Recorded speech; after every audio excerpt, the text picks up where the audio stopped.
De vegades les persones em pregunten com es fa per demanar un tractament d'estètica holística.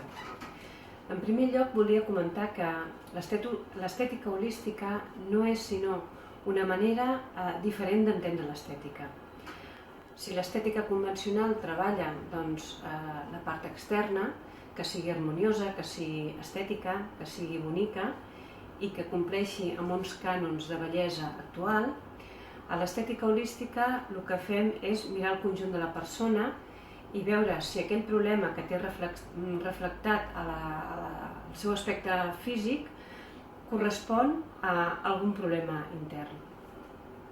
Llavors, no es tracta de venir i demanar jo vull una sessió d'estètica holística, no és el cas. Quan es fa? Quan es treballa l'estètica holística? Et trobes amb un problema que es resisteix, que té difícil solució o que no respon a un tractament d'estètica normal.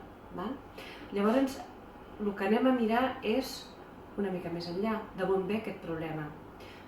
Per exemple, podria ser un sobrepès que pugui arrossegar una persona durant molts anys, fent dietes, fent-se tractaments, fent-se inclús liposuccions, i que aquell sobrepès sempre perdura i sempre passa per davant de qualsevol esforç.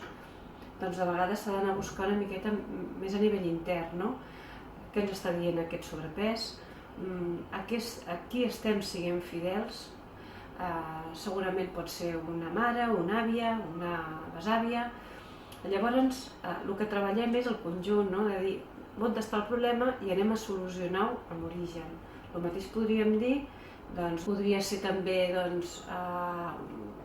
problemes de sequedat a la pell, vull dir una pell que sempre està seca, per molt que s'hidrati, per molta aigua que es begui, doncs segurament haurem d'anar a buscar què passa amb aquests ronyons, estan funcionant bé o encara anem una miqueta més enllà, no?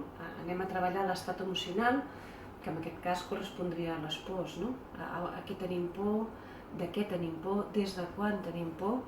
I llavors és com d'un problema que veiem a nivell físic, doncs anem estirant del fil fins que trobem la causa o l'origen i ho puguem treballar allà.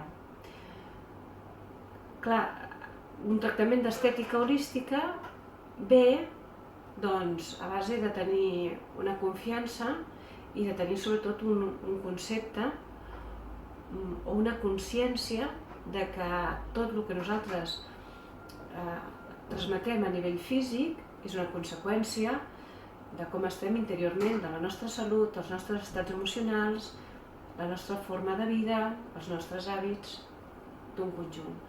Llavors, amb l'estètica holística el que fem és veure on està xirriant alguna cosa, algun component per poder-ho ordenar, equilibrar i que la nostra vida i el nostre aspecte físic siga allò que nosaltres volem que sigui.